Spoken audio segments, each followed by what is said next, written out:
So we are starting a brand new series entitled When We Gather. Can you say When We Gather? So kung napansin niyo yung logo, parang Roman Catholic liturgy, no? Parang ganun yung naisip niyo para tayong pumapasok sa San Agustin dito sa gilid. Now, I want you to know na yung liturgy is not really a Roman Catholic thing only because yung liturgy comes from two Greek words, letros, which means public, and ergos, which means service.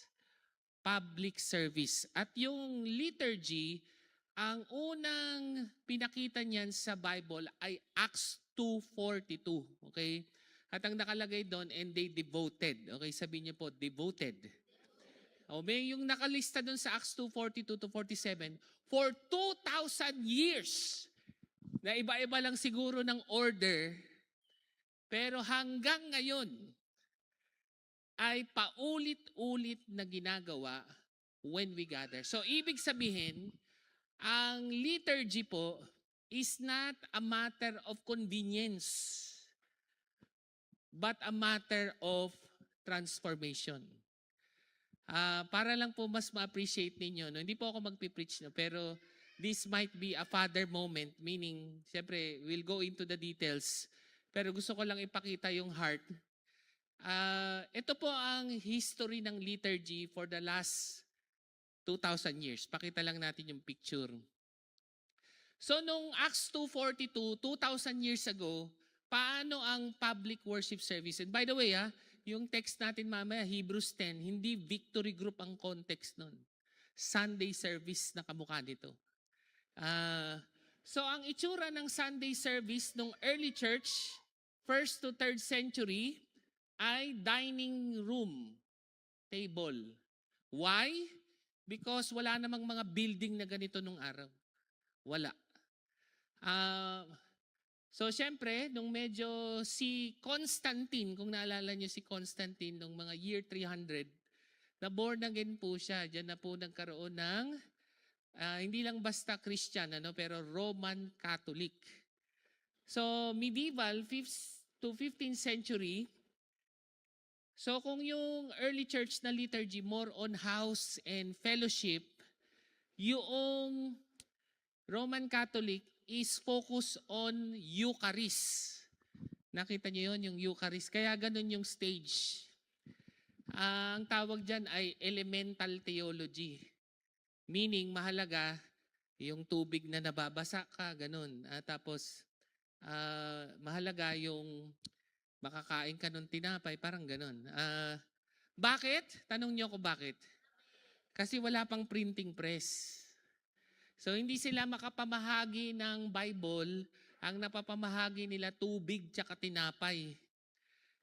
Ngunit, nung dumating ang Reformation era, 16th century, alam niyo ba kung anong naimbento niyan? The Project Gutenberg, na nagkaroon na ng printing press. Therefore, dumami yung Bible.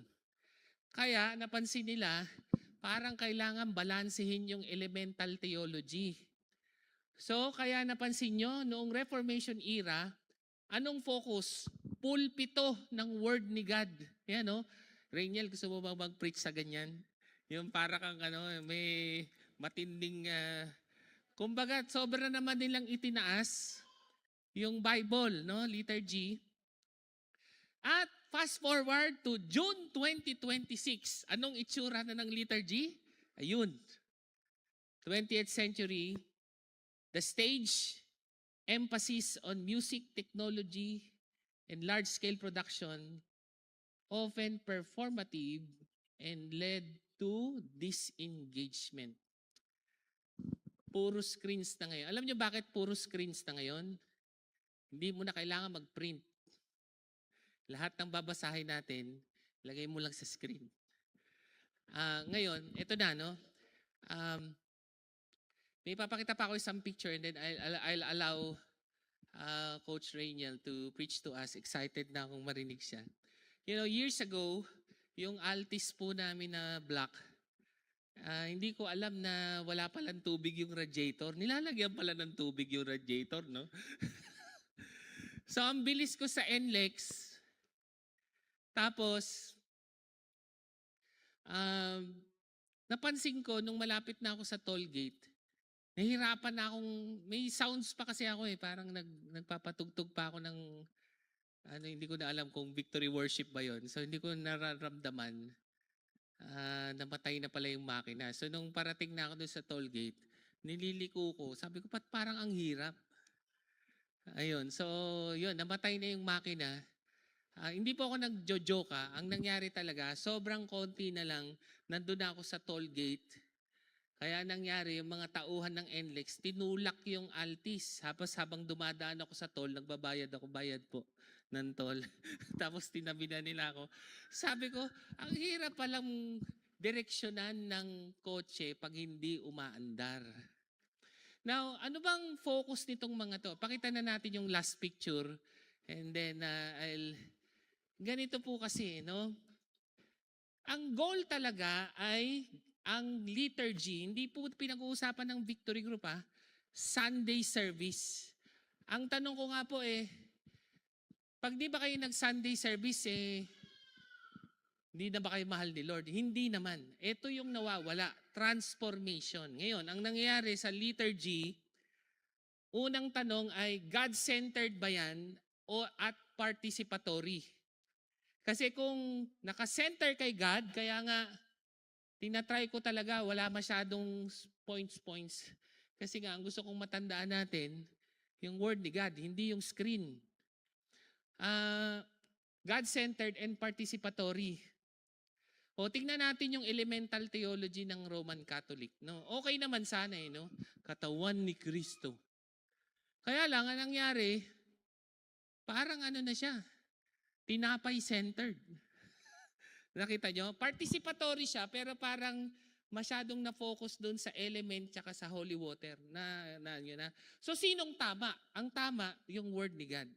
Dito tayo nagkakaproblema kasi hindi natin alam kung ano yung tama. Ang totoo, napakaraming dahilan. Kasi nung wala pang printing press, puro tinapay lang, puro communion lang. Nung wala pang building, puro bahay lang. So, kahit naman nagbago na ang panahon, the question is, ano ba ang tama? To be God-centered and participatory. Tingnan natin yung kabila. God-centered nga, pero passive. So, it's not a matter of convenience. Kaya kapag pinapasabi ko sa inyo, batiin mo yung katabi mo, magandang gabi. Kasi nga kailangan mag-participate, hindi ko kayo inuuto. Hindi to, mahal pa rin kayo ni Lord, pero hindi kayo magta-transform kung hindi ito God-centered and participatory. Parang kotse lang yan. Ba't ganun? 16 years na akong umaattend sa Victory Baliwag. Parang wala pa rin nagbabago sa buhay ko. Kasi hindi tayo nagpa-participate. At hindi rin maaring nagpa-participate, pero may paborito ka lang na pastor. Man-centered yun, di ba? So, God-centered, passive, walang gagawin. So, information lang. Kahit pa 100 taong ka nang umaattend dito, walang mangyayari. Wala. Kailangan ng participation.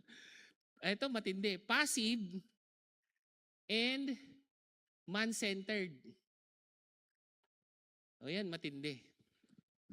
Gusto mo makatanggap ng magandang joke. Gano'n, no? Joke-centered, tapos pag pinasabi sa katabi na mabuti si Lord, wala ka pa rin gagawin. Yon, passive, saka man-centered. Now, bakit ko sinasabi sa inyo to? Makinig kayo I'm your spiritual father. You are not a customer to be satisfied. You are a covenant people to be transformed. Hindi po kayo customer na kailangang i-please. Ang totoo, kung pwede namang i-please ko na lang kayo, di maganda, parokyano kayo ni Lloyd. Parokya ni Lloyd.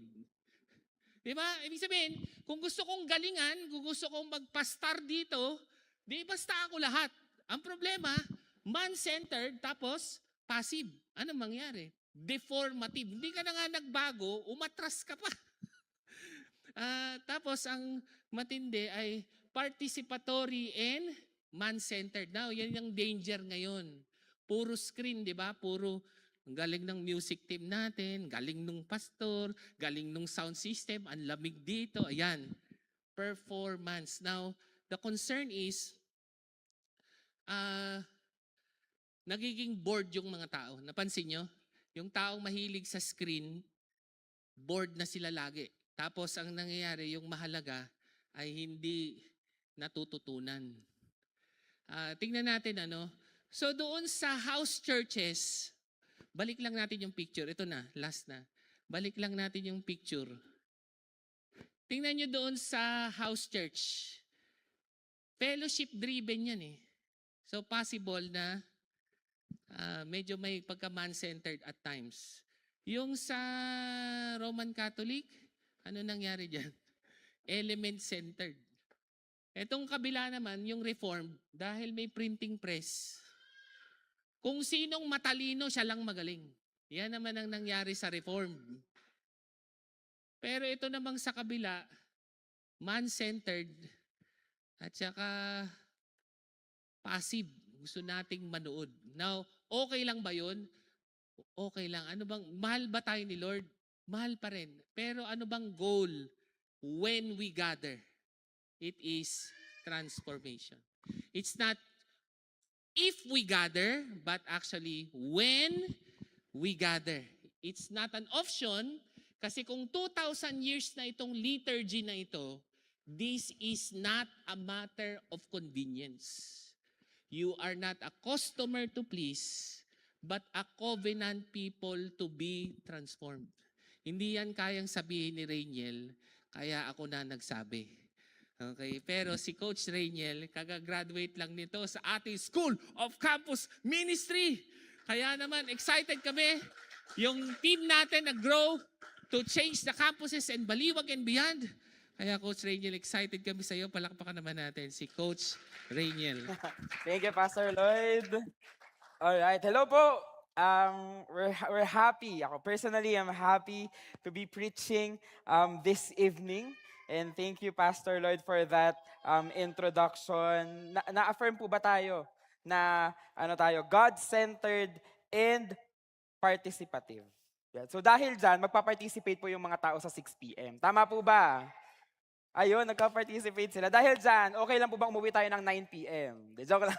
Joke lang po. I'll make this as quick as possible. But again, thank you, Pastor Lloyd, for giving us an opportunity to preach this evening. Actually, kasama ko po si Krisha and si Dalia na nag-school last January to May. And they have preached po kaninang umaga.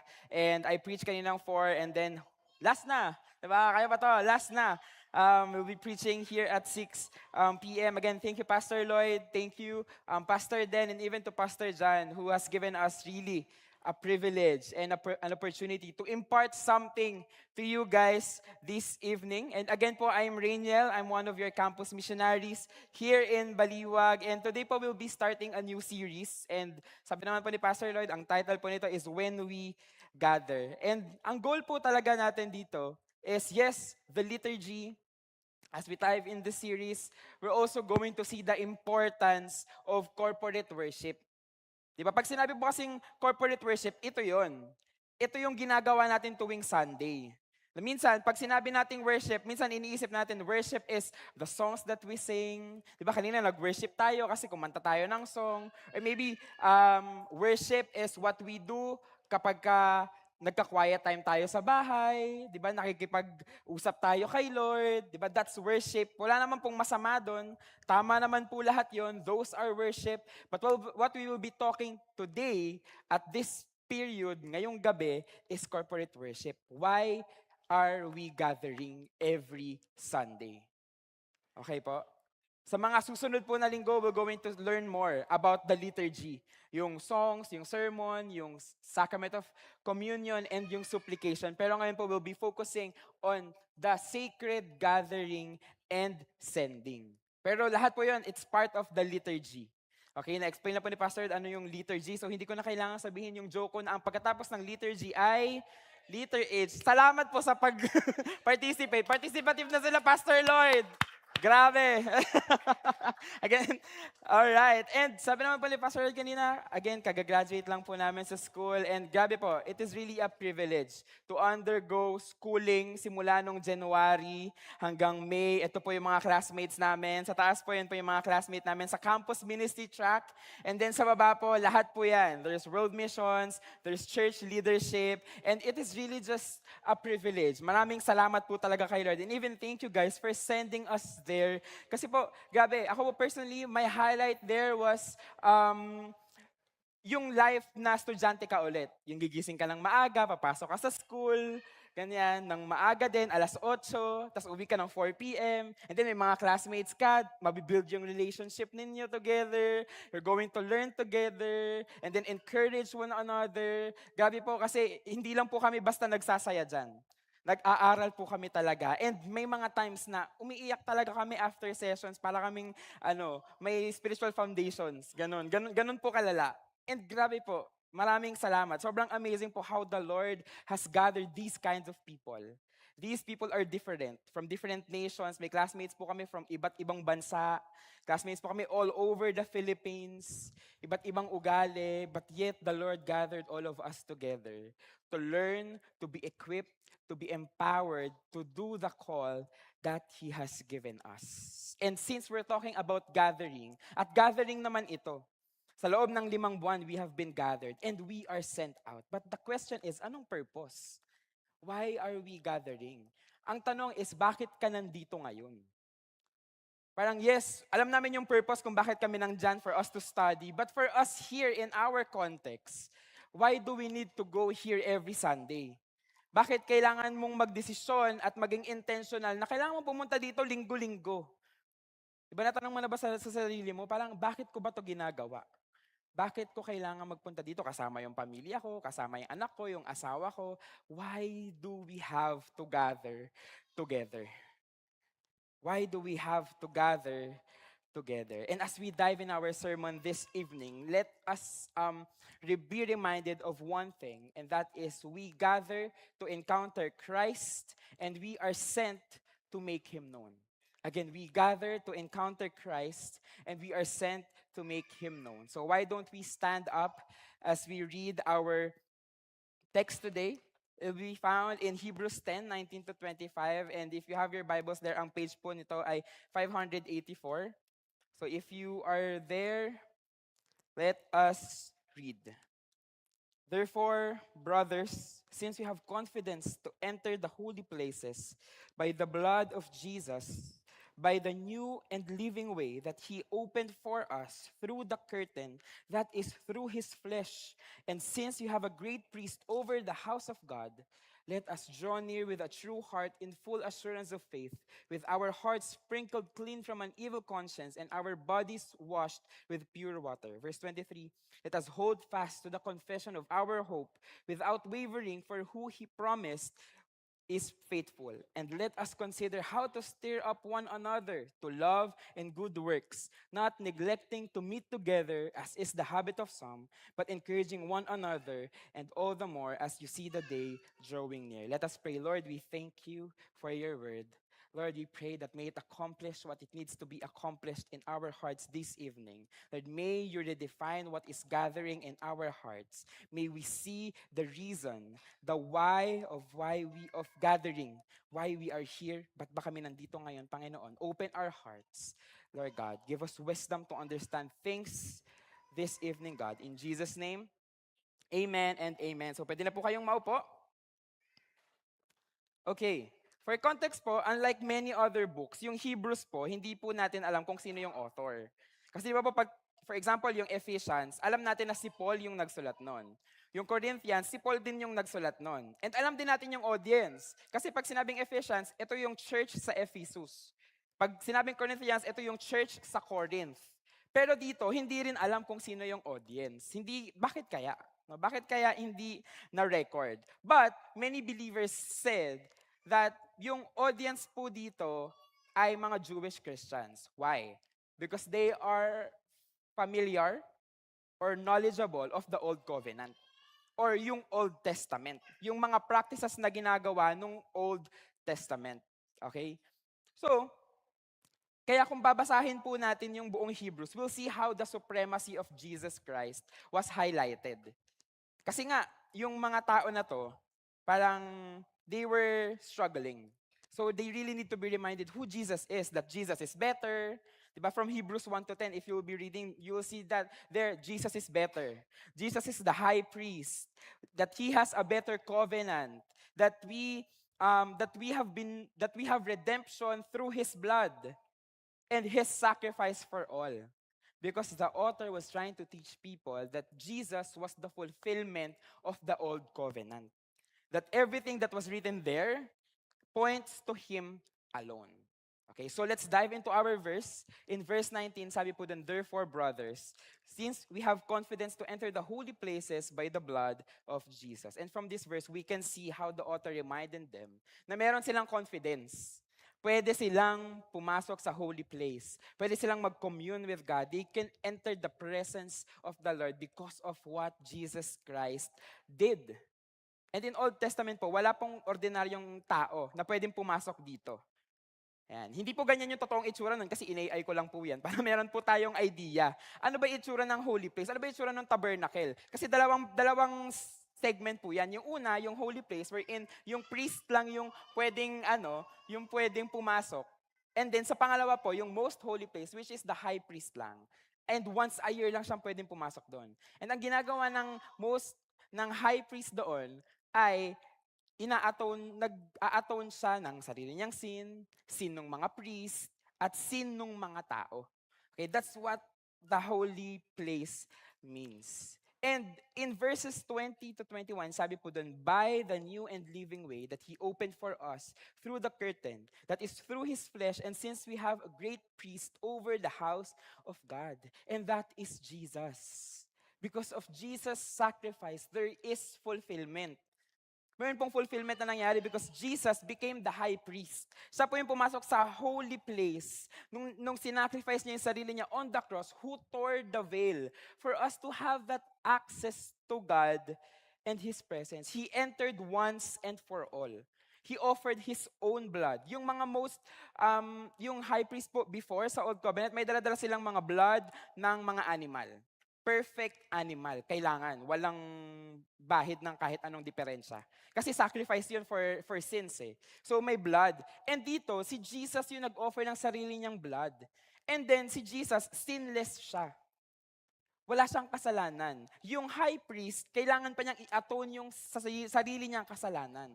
But si Jesus, hindi. There's no need for atonement of His own sin. The sacrifice needs no repeating. Hindi na kailangan ulitin taon-taon. Because again, there's a once and for all sacrifice for us by the new and living way, and that is Jesus.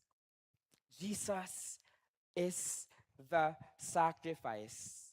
He is the new living way for us to have an access to God. Because of that sacrifice, then became an access to God. In verse 22, sabi pa doon, let us draw near with a true heart, in full assurance of faith, with our hearts sprinkled clean from an evil conscience and our bodies washed with pure water. And because there's an access, sabi ko nga po kanina, di ba, dahil sa sacrifice ni Jesus Christ, nagkaroon tayo ng access ngayon. Na-tore yung veil. And yung kortina po na yun, hindi siya basta yung kortina na nakasabit lang sa bintana sa bahay natin. Makapal po yun. Makapal yun. Okay? And yun yung symbolism ng separation ng man at ni God. Kasi God is holy, man is not. And because of Jesus Christ, we had an access. So we can draw near to God. Draw near with assurance that Jesus has already cleansed us from our sins. Kasi sabi po doon, hearts sprinkled clean from an evil conscience. Dahil makasalanan tayo, we cannot go before the Lord, before His presence. Kaya nga may separation eh. But because of His sacrifice, we can draw near to God. We now have an access because the veil has already torn into two. And yung access po na yan, hindi lang po ibig sabihin nun pwede tayong lumapit. Hindi lang ibig sabihin nun pwede tayong pumasok. But it made an access in prayer, in worship, in relationship, and in community. In prayer that we can commune with God. In worship that hindi na natin kailangan ng temple para i-worship si Lord because we have a direct access to the Father. and access in relationship because He has adopted us as His sons and daughters. And in community, that as one church, we can come together to experience the presence of God. And because of that sacrifice, we have the privilege to gather. Because of Jesus, we have the privilege to gather. Because of that grace na nakuha natin from the Lord, then we can gather to encounter God. Again, we gather to encounter Christ, and we are sent out to make Him known.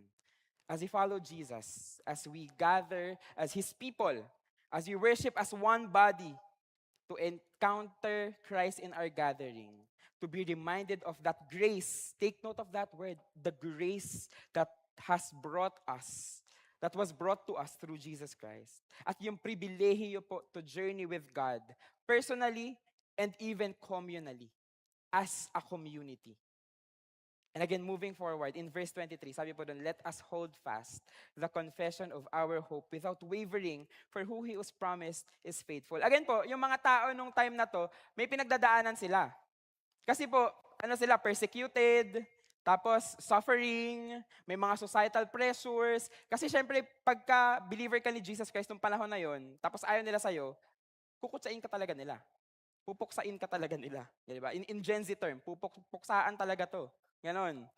But then, sabi po dito, hold fast without wavering. It is a reminder for them. The author is reminding these people that they can hold fast to the hope that they are professing, to the word that they are preaching to people because the Lord is faithful. Again, because the Lord is faithful. He who promised is faithful. And sabi rin po dun sa verse, let us. Hindi po siya suggestion, but rather a response that they should do. Hindi po siya a question of, ano ba to, should I do it? Or kailangan ko ba itong gawin? But it is a response. They are being invited to hold fast to Jesus. Kasi baka kailangan pa nilang malaman kung sino si Jesus sa buhay nila. To not waver kasi given yung situation nila, madali lang ma-shaken yung faith nila. Again, they were encouraged to press on, to endure, knowing that the Lord is faithful. And pangalawa po, why we gather, kung bakit ka nandito ngayon, is we are gathered to be shaped and formed. To be shaped and formed. Parang paso. Di ba? We are being shaped, we are being formed. And sabi po sa verse 24 to 25, and let us consider how to stir up one another to love and good works, not neglecting to meet together as is the habit of some, but encouraging one another, and all the more as you see the day drawing near. Kanina po we're talking about the sacrifice of Jesus Christ. Kasi yun po yung foundation. Okay? Kailangan mag-stuck sa mind natin that the reason why we are gathering is Jesus. Kung ano yung ginawa niya sa cross. The grace that was given to us, that's why we can gather. And right now, this is the purpose of gathering. The gathering, or this thing that we do every Sunday, is to form us and to shape us. You see, church people in this letter, again, may trouble talaga sila. Sa situation nila, it is important na nag-gather yung church. And I believe lahat naman pa tayo, or most of us here, have experienced suffering. Sino dito hindi ka nagsasuffer, taas mo yung kamay mo. Hindi ka nahihirapan sa walk mo kay Lord. Di ba wala? Kasi kung meron, baka pwede po kayo na po dito. Kasi personally, ako rin po, nahihirapan din po ako. Sila Pastor Lord, nahihirapan din po sila. Every one of us are struggling in our relationship, in our journey. Pero normal kasi yun. Normal yun. And hindi ko alam if na-experience niyo na pong sabihin kay Lord na, Lord, yes, we are part of this church. Pero parang, Lord, ang hirap namang i-keep yung integrity pag nasa opisina na kami, tapos hindi naman patas yung lahat. Kapag nakikita namin yung gobyerno, hindi naman patas. Parang, Lord, it's hard to keep our integrity. It's hard na mahalin yung mga tao. It's hard na maging set apart. It's hard na mag-stand up sa faith na meron kami. Or, minsan, parang naisip mo, itong mga kapitbahay ko naman, parang hindi naman magaganda yung ugali. Kailangan kong pakisamahan yung mga to, Lord. Parang kami pa yung napeperwisyo. Tapos sabi sa Bible, love your neighbors. Parang Lord, ang hirap namang mahalin ng mga kapitbahay namin. Literal na kapitbahay pala to, no? Ba? Parang Lord, parang ang hirap nun. Or for the students here, na kapag feeling mo ayaw na sa'yo ng mga classmates mo kasi hindi ka nangongopya, or kapag hindi mo sila sinasamahan sa mga bagay na alam mong hindi honoring kay Lord, will it be easy for us to do the same? Na yung mga tao na to, they are tempted to go back to their old ways. Is it easy for us to be tempted to go back in our old ways? Just because it's easier? Just because feeling mo tatanggapin ka ng mga tao? Just because feeling mo walang suffering doon? Is it easy for us to go back in our old ways? In verse 24, sabi po doon, stir up one another. Alam niyo po yung word na stir up, originally in Greek, ang tawag po dyan ay paroxysmos. Ang ibig sabihin po nun ay to provoke. And yung original word po na yan, negative po talaga yan. It means disagreement. It means parang away. Di ba pag provoke, ginagalit mo. So tinan mo yung katabi mo, ginagalit ka ba niyan palagi? Yung mga mag-asawa pa, mag-usap na lang po kayo mamaya. Tapos wag nyo na lang po ako idamay. But again, to provoke. Pero po, dito sa verse na to, binaligtad po siya ng author. Naging mabuti po yung, or naging maayos, or naging maganda yung meaning ng stir up. Because it means to encourage one another. Hindi galitin mo yung katabi mo. I-encourage mo ngayon yung katabi mo. Okay, to provoke them, to encourage them to love and do good works. And sabi rin din po sa verse, let us consider. Yung consider po na to, hindi siya suggestion lang. Usually, di ba pag sinabi natin consider, pagka may mga tao ka sa paligid mo, uy, bro, baka pwede mong i-consider yung bagay na to. Baka pwedeng makatulong to sa'yo. Baka. Okay? But dito, it means to observe, ayan, to observe and to pay close attention to. Pag sinabi pong close attention, focus ka talaga. Like, focus kang ganyan. Ganon. Because you're mindful of the people around you. I-picture na lang po natin na parang burning coal. Okay? Yung burning coal, pasong-paso na po yan dito sa, sa victory na laging ginagamit. Kasi, tama naman. Diba, as we gather together, para tayong mga nagliliyab, nagbabagang mga uling. Tapos kapag kami tinanggal kang isa dyan, nawawalan siya ng apoy. Diba, namamatay siya. Yun yung reality. Pero pag binalik mo siya dun sa mga nagbabagang uling, magbabaga ulit siya. And it's the same way with us. That is why we gather. Yun yung dahilan kung bakit ka nandito ngayon. Kasi baka may mga times na feeling mo you're not on fire with your relationship with God. For you to be encouraged.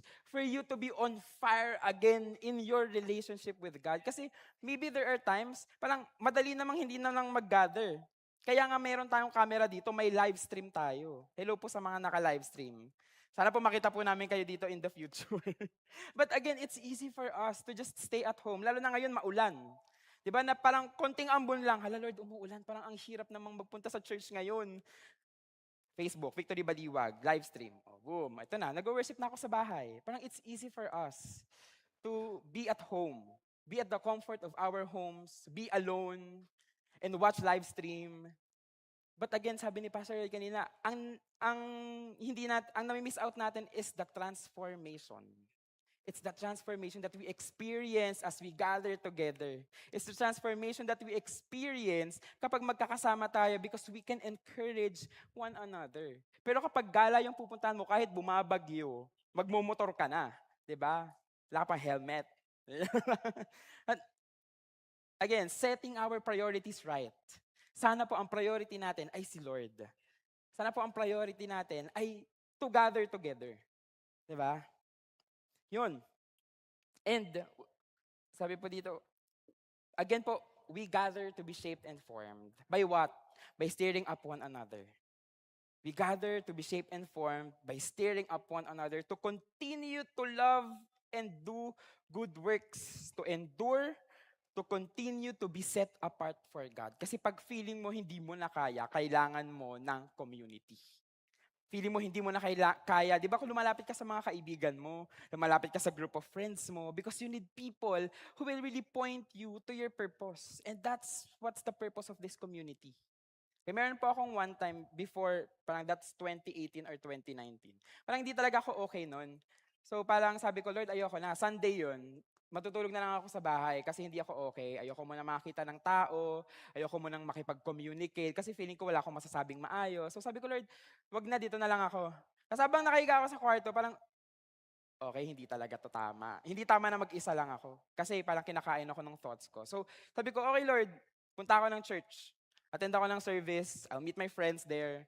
And then, nung nagpunta pa ako, tapos umuwi ako nung gabi, parang sabi ko, Lord, parang medyo okay na ako. Parang okay naman pala siya. Parang nakahinga ako ng maluwag, nalabas ko yung mga saloobin ko, parang I'm encouraged. It is because I intentionally gathered with people. And yun yung purpose kung bakit tayo nag-gather together.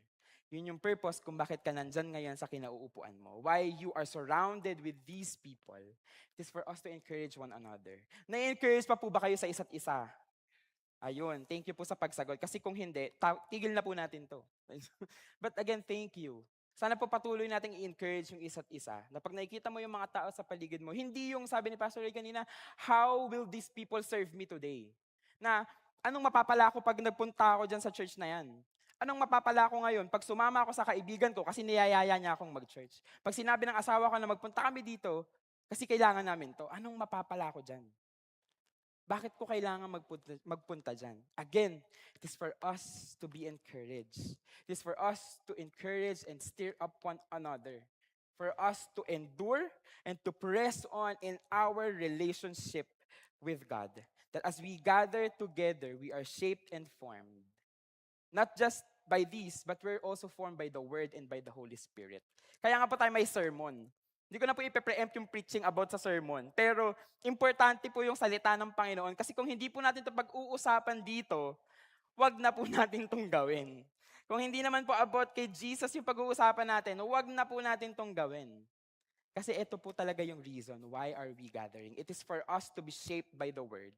And it is for us to be transformed by the Holy Spirit. Na kapag nandyan ka, parang feeling mo para sa'yo yung preaching today, it is the Holy Spirit who is convicting you na ito yung kailangan mong marinig. It is the Holy Spirit na hindi ka na kino-convict ng Holy Spirit, He also encourages us. He also reminds us of the promises na meron ang Panginoon sa buhay mo. And He also empowers us to obey. Again, may obedience. Bakit kaya may obedience? In verse 25, it says they're not neglecting to meet together, as is the habit of some, but encouraging one another, and all the more as you see the day drawing near. Ang emphasis po nito ay meeting together. Importance ng communal worship and fellowship among believers. In early church, sobrang importante po nun. Kasi kaya sila nag-gather in synagogues, kaya sila nag-gather sa mga bahay-bahay, it is for them to receive teachings. It is for them to encourage one another, for mutual support, for worship. And sabi po doon, neglect. It means abandonment. It means forsaking. It means disagreeing. And it highlights the seriousness of the issue. Kasi sabi po doon, as is the habit of some. Ibig sabihin, may mga tao talaga. Nung time nila, na ayaw na nilang mag-gather kasi ayaw nilang ma-persecute, ayaw nilang mahirapan, gusto nila magaan lang yung buhay nila, gusto nila bumalik sa dati nila kasi feeling nila mas safe yun. They neglect to come and gather together. Have you experienced that? Dumating ka na ba sa punto ng buhay mo na parang, Lord, ayoko na. Lord, ayoko nang makipag-meet sa mga tao, ayoko nang umattend sa Sunday service kasi parang feeling ko wala naman ako napapala. Nahihirapan lang ako.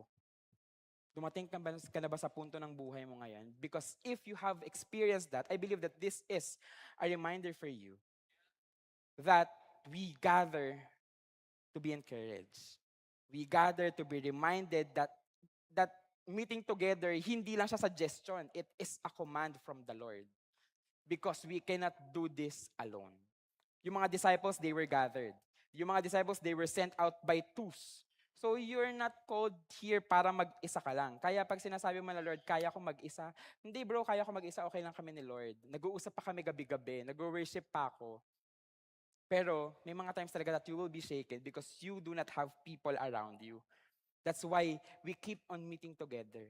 That's why we gather to encourage one another, to stir up one another, to help each other in our walk with God. Because God calls us, or in this calling as one body, as one community and not alone. And lastly, we are gathered to be sent out. Again, one thing that I want us to, to be reminded is that we gather to encounter Christ and we are sent to make Him known. We are gathered to be sent out. In Matthew 28 verses 16 to 20, sabi po doon, now the 11 disciples went to Galilee, to the mountain to which Jesus had directed them.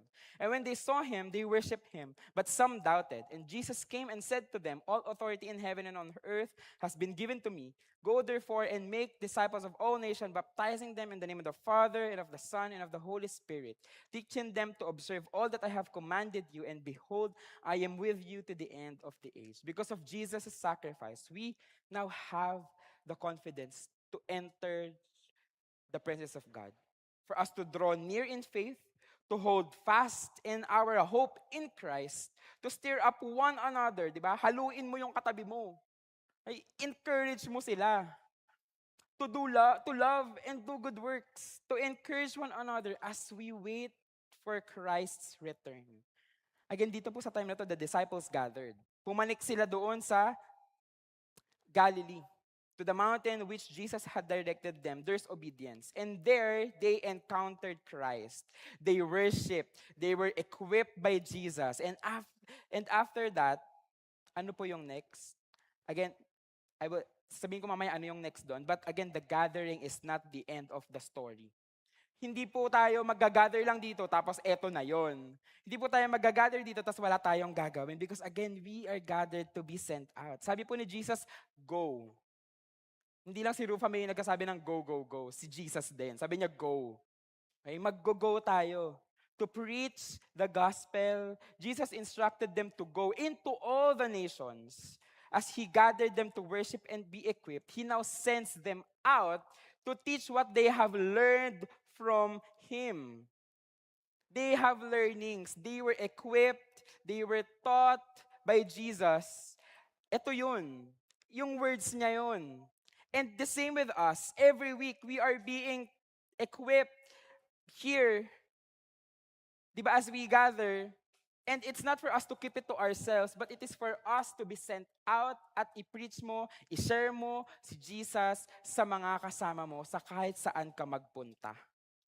Kaya na po, we have seen bakit tayo nag-gather. Because of the finished work of Jesus Christ on the cross. And right now, we can stir up and encourage one another. We gather as His children. We gather as His children and we scatter as His witnesses. Again, we have seen kung paano tayo minahal ni Lord, paano tayo in-adopt, and yun yung ginagawa natin, bakit tayo nag-gather. For us to be reminded na anak ka ng Panginoon, follower ka ni Jesus, you will be equipped, you will be encouraged for you to be sent out. For us to be scattered as witnesses. Pag sinabing witnesses, isi-share mo kung ano yung nakita mo, kung ano yung na-experience mo. Sabi kanina, di ba, we gather to encounter Christ. So, because we have encountered Christ, we will share it now to your offices, to your neighbors, kasi love your neighbors, di ba? Kahit nakakainis. But to your classmates, to your friends, kahit saan kadali ng Panginoon, you will share because you are a witness. You are an ambassador of His kingdom and our goal is to advance His kingdom. Our goal is to advance His kingdom. Again, you are not journeying this alone. Yung Hebrews 10:24-25, it doesn't suggest gathering. It commands it. So do not neglect. May we not neglect gathering together. Because transformation happens in community. Dito nangyayari yung transformation. Because we are called together, to gather together, to grow together, and to go together. Again, we're called together, to gather together, to grow together, and go together. Sama-sama po tayo. Hindi po tayo mag-isa sa journey na to. So look around. Makikita mo yung mga taong kasama mo dito sa journey mo.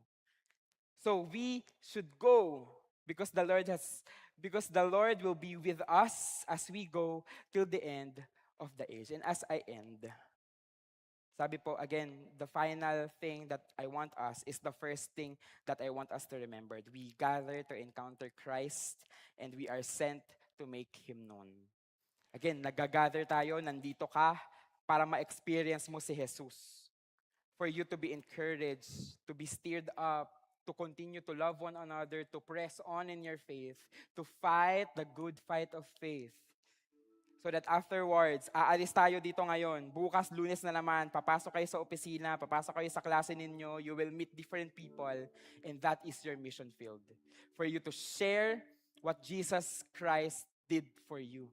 For you to share what you have encountered in Christ here, and for us to advance His kingdom. Again, we gather to encounter Christ, and we are sent to make Him known. So may we not be afraid. Hindi mo naman kailangan maging magaling. Hindi mo kailangan maging eloquent. Hindi mo kailangan maging magaling magsalita. Ang kailangan mo lang, i-demonstrate mo yung buhay mo worthy of what the Lord did for you. Demonstrate the gospel, proclaim the gospel. Buhay mo lang yung kailangan mo. Ang question lang ni Lord para sa iyo, are you willing?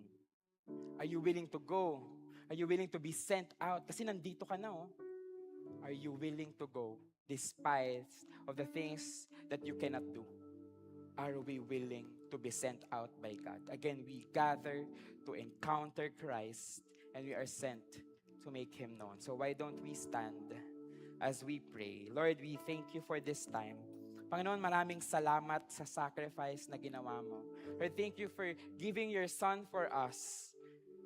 Lord, thank you na kahit alam mong mamamatay siya, masasaktan siya, still you have given Him to us. For us to have this kind of gathering. For us to have an access to you. For us to gather together. To be equipped together and for us to participate in your mission, Lord God. May you compel these people to go to places where Jesus is unknown yet.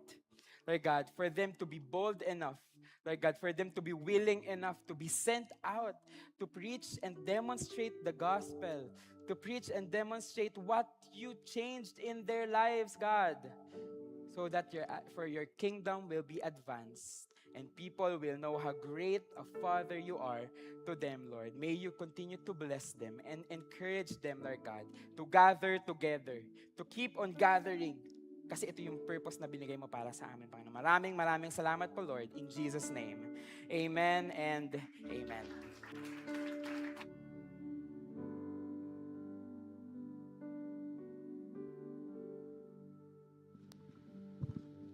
How many of you are blessed with the word through Rainiel? Palakpakan naman natin si Lord. We gather to encounter Christ and we are sent to make Him known. Sobra po yung suffering ng Hebrews 10. And yet, pwede naman sigurong sinabi ni God na, o sige, mahirap ang buhay, huwag ka na mag-Sunday service. Hindi. Do not neglect. It's not a matter of convenience. Siguro, last prayer na lang na pwede nating ipag-repent, no? Alam mo yung statement na, nag-attend ka naman ng service. Na-realize ko, mali yung word na mag-attend. Kaya nga, ang mas tama ay, we don't attend a service. We participate in a worship liturgy or a worship service.